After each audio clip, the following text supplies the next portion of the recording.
आता विवाह म्हणलं की आमच्या अंगावर काठीच उभा राहतात महाराज. हा काय तर इकडं सोयरी काय लग्नाचे. हा कुठं गेलं की तीच सोयरिकीचा प्रश्न. म्हणलं का आमची तर लई सोय. आम्ही महाराज कुठं गेलोत ना की लगेच वा या महाराज काय जेवायला बनायचं कसं आहे काय गोड गोड एकदम छान सगळं झालं की आता आम्ही त्यांचं जेवण केलं म्हणलो चांगलं पाची पकवान जेवण असलं ते लगेच सहज म्हणते तर बघा ना महाराज एखादी पोरगी.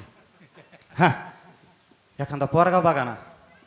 बघू बा आता आम्ही जर तिकडे जाऊन सांगितलं ना की बा तुळजापूर गावामध्ये वारकरी कुटुंब आहे, 10 एकर चांगली पाण्याखालची शेती, नाथसागर धरणाखाली पाण्याला काही कमी नाही, किती दुष्काळ पडला तर पाण्याला कमीच नाही असं जर सांगितलं.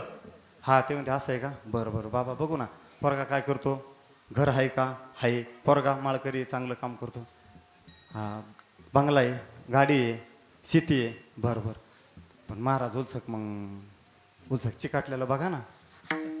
आता मला आता चिकाटलेलं सरकारने डिग्र्या दिल्या नोकऱ्या दिल्या नाही, कॉलेज तयार केलं, आमच्याकडून महागड्या फीज घेतल्या पण आमच्या पोरांना शिक्षणात सवलती दिल्या नाही.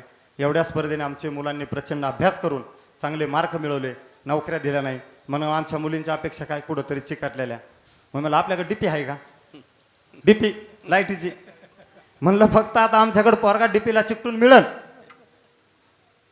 कुठं चिकटून आणायचा, कुठं नोकऱ्या राहिल्या. आमच्या पोरांनी किती अभ्यास केला मग आमच्या पोरांचे विवाह होणार कसे अशी परिस्थिती आहे. आज अपेक्षा अशा वाढल्यात मुलींच्या. ते इंस्टाग्राम आलंय, फेसबुक आलंय, त्याच्यावर बघत आहेत गाडी, एकाचा शर्ट एकाचे रील्स काढलेले, एकाचे फोटो टाकलेले, मग त्याच्यावर सोयरीक होती. इकडा पोरगा नागपूरच्या पोरीला लाईक करतोय, नागपूरची पोरगी झाल्या तुळजापुरातल्या पोराला लाईक करते. मग अशी जर परिस्थिती असली तर आई बापा सोयरीक जमायचा काही प्रश्न राहिलाय का, नाही. आणि आता सोयरीक जमतात का, ज्याला त्याला वाटतं की चांगलं कुटुंब पाहिजे, पोरगा नोकरीलाच पाहिजे. मग आमच्या शेतकऱ्याच्या पोरानं, आमच्या वारकऱ्याच्या पोरानं, आमच्या माळकऱ्याच्या पोरानं, आमच्या टाळकऱ्याच्या पोरानं काय करायचं. आज आमच्या तरुण मुलासमोर असलेली प्रचंड समस्या आहे, पालकांपुढे असलेला हा प्रचंड त्या ठिकाणी समस्या आहे. पण त्या काळामध्ये तो राजा होता.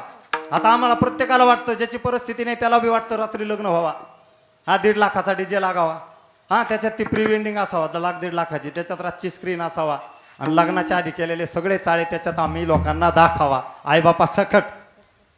हा म्हणजे अशी इतक्या अपेक्षा वाढल्यात की कोतल्याही साध्या ज्याला 15,000 पगार आहे त्याला सुद्धा वाटतं महाराज मी कुल्लू मनालीला गेलो पाहिजे प्री वेडिंग करायला. महाराज आता तुम्ही म्हणता तुम्ही आम्हाला सांगायला लागले आमचं बळच आमचा आजोबा गेलता त्यांनी पोरगी पाहिली आम्हाला उभा केलं, हळद लावली, नाही ऐकलं तर आमच्या म्हातारीने गोटा टाकला, हा पाठाडात गब्बस उभा राहा. असेच लग्न झाले का. बहुतांश आपली जी जुनी मंडळी आहे यांचे महाराज लग्नच असे झाले. एखाद्याचा चुलता गेला त्यांनी पोरगी पाहिली बरी आहे म्हणला सपादून जाईन, हाय आपल्या भीमरावची आहे नात्यातली आहे, हाय त्याच्या बहिणीची आहे, आणली उभा केली. पोरीला माहीत नाही का म्हातारे होतं माहीत पोरगा कोण आपल्या पुढे येणार आहे अजिबात नाही. आधी लगेच उभा केलं की लग्न. आणि त्याच्यासोबत अपरिचित ज्याला पाहिलं नाही अशा व्यक्तीसोबत ज्यांनी प्रपंचकडेला नेला ना महाराज, खरे हे संप्रदायातले हे धर्म टिकवणारे माणसं आहेत. आज अशी परिस्थिती आहे की पोरगा नाव ऐकलं की त्याच्या आधी इंस्टाग्रामला फेसबुकला गुगलला सर्च केलं जातं याची प्रोफाईल आहे का, याची इंस्टा आय डी काय आहे, याची फेसबुक आय डी काय आहे, त्याची कुंडलीच निघती महाराज. आता हे लेटेस्ट लोकांना सांगावं लागतंय म्हणजे त्याची कुंडलीच निघती. नुसतं नाव जरी कळालं का असा असा मुलगा आहे की त्याची हिस्ट्रीची ती गुगलवर सर्च केलं जातं, इंस्टावर सर्च केलं जातं. काळ बदलत चाललेला आहे आणि आज मुलांच्या अपेक्षा एवढ्या भयानक वाढलेल्या आहेत की त्याला आपण पर्याय नाही. जगद्गुरु तुकोबाराय 21 जानेवारी 1608 साली ज्या तुकोबारायांचा जन्म महाराज देहू गावामध्ये झाला. साधारण शेतकरी वाणी कुटुंबामध्ये व्यवसाय असणारे जगद्गुरु तुकोबाराय, ज्या तुकोबारायांना प्रपंचिक रूपी जीवनामध्ये किती दुःख आहे. वयाच्या 18व्या वर्षी ज्यांचं मातृछत्र हरवलं, ज्यांचं पितृछत्र हरवलं, पण त्यांनी वयाच्या 42व्या वर्षी ह्या विश्वाला त्या ठिकाणी मातेचं पितृचं त्या ठिकाणी छत्र दिलं महाराज. त्यांना आपण जगद्गुरु तुकोबाराय म्हणतो. ज्या तुकोबारायांनी आपल्या वैवाहिक जीवनामध्ये प्रचंड वेदना त्या ठिकाणी सहन केल्या, परंतु तुमच्या आमच्यासाठी ज्यांनी गाथा लिहिली, ज्यांनी अभंग लिहिला. महाराज तुकोबाराय किती श्रीमंत होते. आपण श्रीमंत म्हणतो काही काळामध्ये तुकोबारायांच्या वैवाहिक जीवनामध्ये प्रचंड गरिबीचे हाल त्या ठिकाणी महाराजांना सहन करावे लागले महाराज. कधी कधी अडचणीचा काळ येत असतो महाराज. तुमची आमची प्रेरणा कोण आहेत? जगद्गुरु तुकोबाराय आहेत. पण तुकोबारायांनी सांगितलं नाही की कधी माझ्या शेतकऱ्यानं वारकऱ्यानं कष्टकऱ्यानं आत्महत्या करायची. पण पहा, या महाराष्ट्रात कुणी आपण टीव्हीला बातमी पाहिली की आत्महत्या केली तर तो कोण असतो महाराज? या देशातला शेतकरी असतो, कष्टकरी असतो, राबणारा असतो, आमचा माळकरी असतो, आमचा टाळकरी असतो, आमचा वारकरी असतो. तुम्ही आम्ही छत्रपती शिवरायांचे मावळे म्हणून घेतो, तुम्ही आम्ही जगद्गुरु तुकोबारायांचे वारकरी म्हणून घेतो. आणि असे वारकरी जर शेतकरी कष्टकरी जर आत्महत्या करीत असतील ना महाराज, तर ही न शोभणारी गोष्ट आहे. जर तुम्ही आम्ही जगद्गुरु तुकोबारायांचे अभंग म्हणतो, त्यांच्या आयुष्यामध्ये प्रचंड अडचणी आल्या, पण त्यांनी कधी हा विचार केला नाही महाराज. हा विचार केला नाही की आम्ही आत्महत्या करावी. म्हणून या महाराष्ट्रातील कुठल्याही शेतकऱ्यानं, आज आपण जगद्गुरु तुकोबारायांच्या विजयानिमित्त बोलतोय, कुठल्याही शेतकऱ्याची या महाराष्ट्रात एकाही शेतकऱ्याची आत्महत्या होणं महाराज शोकांतिक आहे. कारण या महाराष्ट्रातला जर वारकरी संप्रदाय जर कोणी टिकून ठेवलेला असला किंवा विश्वावर घेऊन जात असेल तर तो शेतकरी आहे, कष्टकरी आहे, माळकरी आहे महाराज. म्हणजे अशा परिस्थितीत खऱ्या अर्थानं तुकोबाराय किती श्रीमंत होते हा जर विचार केला ना महाराज, तुकोबारायांनी जो गाथा लिहिला त्या गाथ्यामुळं तुमचा आमचा माथा सुधारला. आणि ज्या महाराजाचे एकच अभंग पाठ आहे ना महाराज, एकच, त्या महाराजाचा 1 कोटीचा बंगला आहे. काय?